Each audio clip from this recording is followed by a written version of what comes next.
Hey, ladies and gents, this is Wiz here with the review of the Mythic Legions, the Legend of Gaspar the Unamused and Garich the Unpredictable, Legions Con 2024 2-pack exclusive to Legions Con 2024, which ran from November 9th and 10th in 2024, celebrating the 25th anniversary of Four Horsemen toy design and the 10th year anniversary of Mythic Legions. So these are also homage figures to a couple of employees of Four Horsemen toy design, George Gasspar, aka Gasspar, the Unamused, and Chris Garich, the Unpredictable. Here is the Legions Con packaging with some great art from Nate March. Back behind the backer card, you've got some beautiful views of the mountains of Mythos. And then let's see here. It's a big package, so it's kind of hard to get it all in. Let me read the bio here. It says, they are an unlikely pair, a dour monk who dislikes amusements, and a blade master who can barely stop joking long enough to draw his weapons. Mismatched, but perfectly suited to each other, they are a powerful duo as they travel the realm fighting evil and seeking adventure. A half-orc from a small valley on the eastern coast of Zylernia, Gaspar has dedicated his life to finding peace and achieving enlightenment. He has worked tirelessly to harden his mind and his body, yet two weaknesses have kept him from achieving the enlightenment he seeks. The first of these weaknesses is his affinity for small, useless playthings, which he finds and collects. The second is his unexplainable attachment to the exuberant blade master who travels by his side. Garich, the Unpredictable, is not only an expert with the blades he carries, but also the mystical practice of disguise and illusion known as the D13. The disguises which this half-orc warrior has mastered are often used to amuse others. These elaborate costumes also allow the blade master to pass unnoticed so that he may carry out his capers. Garich is a consummate trickster, yet those who underestimate do so at their own peril, for he knows when it is time to put the jokes aside and when he must get down to business. Two warriors who have become more than companions, they have become brothers. This is the legend of Gaspar the Unamused and Gawrychh the Unpredictable. So for those of you who know George, he does not dislike amusements, and he's a lot of fun, but that's sort of the persona that's been hung on him by Chris Garich, who is a complete madman, absolutely insane. And if you ever watch Four Horsemen, 4-ish o'clock, you will know that he's just basically the Joker. He's nonstop laughing, and he's got a trickster spirit to him, but he knows a lot, and he can teach you quite a few things if you pay attention and you're not off-put by the persona that he has. And he also used to be straight poop and a YouTube reviewer.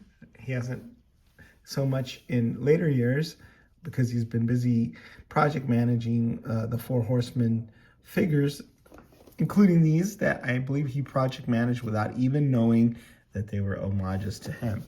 So let's take a look at these figures without further ado. Here is Garich the Unpredictable and Gaspar the Unamused, and all these goodies that they come with, including, look at this, one of the little toy figures that Gaspar the Unpredictable, Gaspar the Unamused collects, right?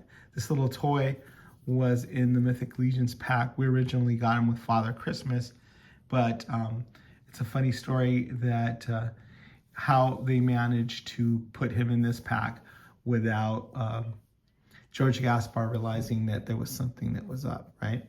So a lot of special accessories in this pack and some extra heads.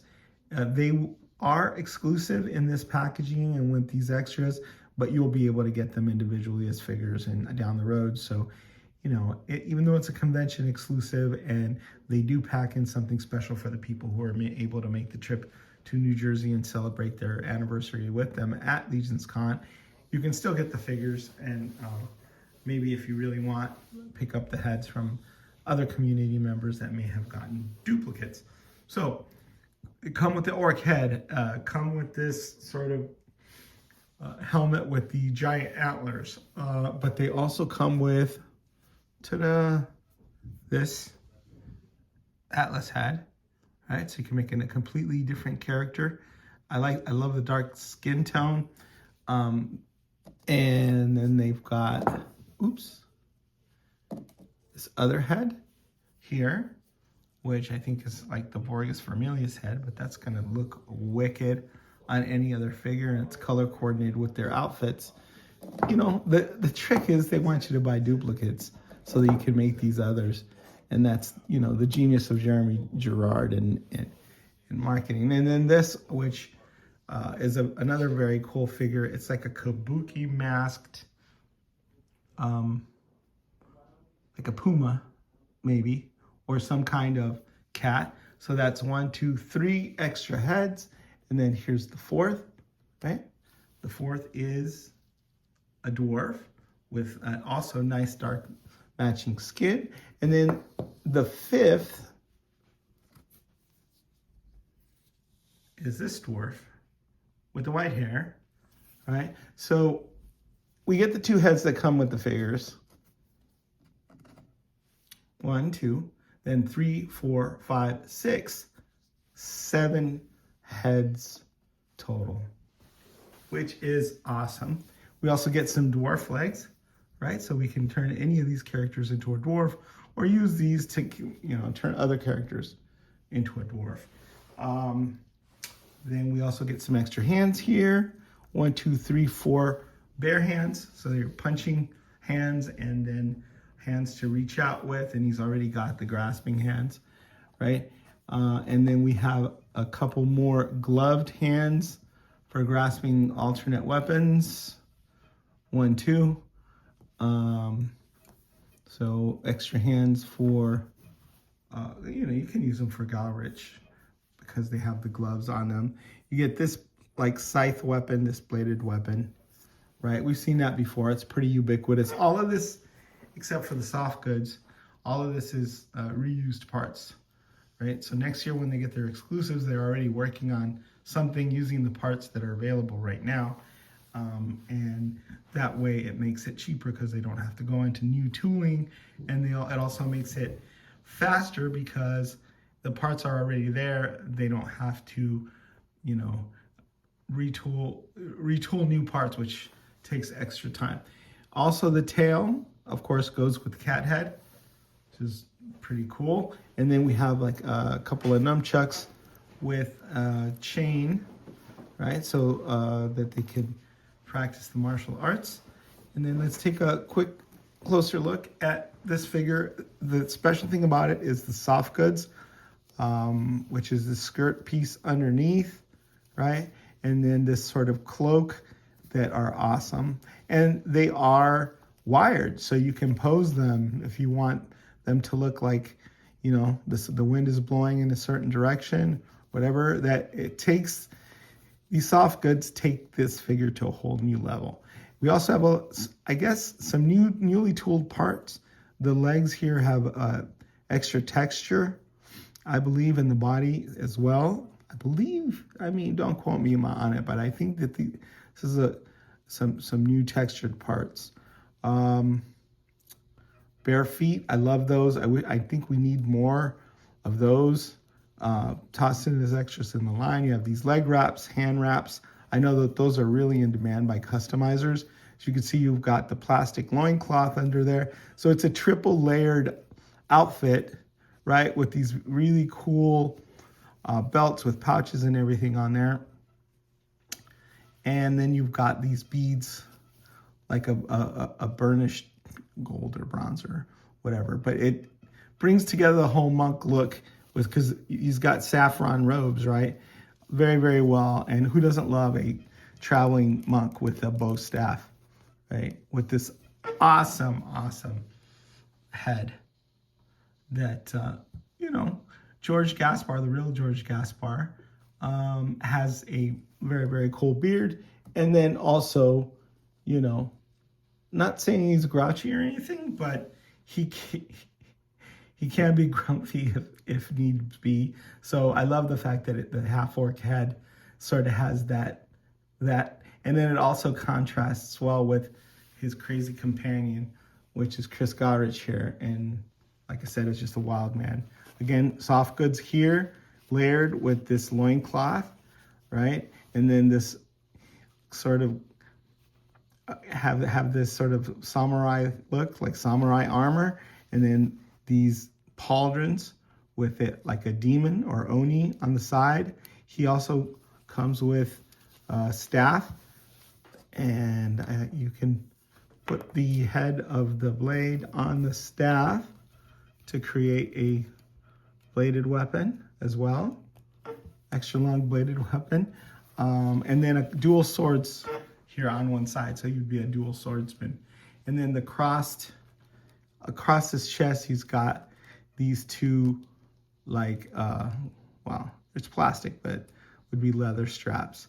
So he looks cool, and, you know, there's a lot of ways to interchange the parts with the different heads and everything and create new and interesting characters, because Garich is always dressing up.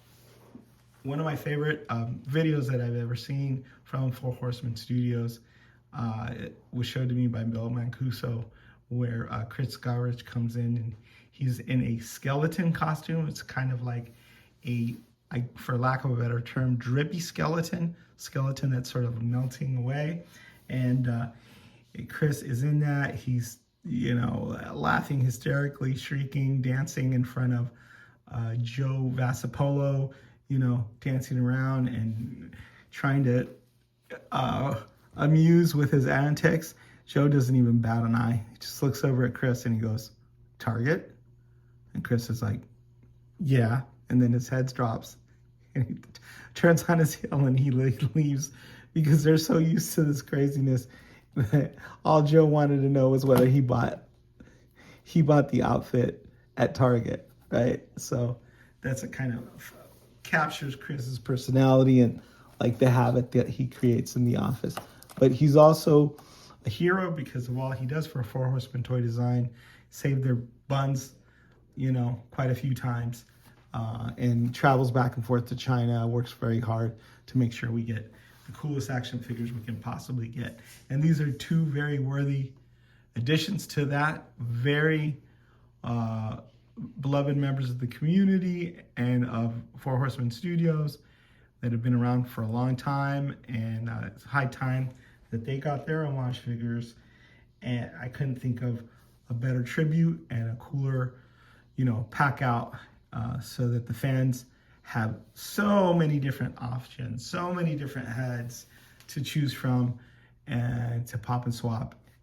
And very well done. All right, it's the Wiz signing out.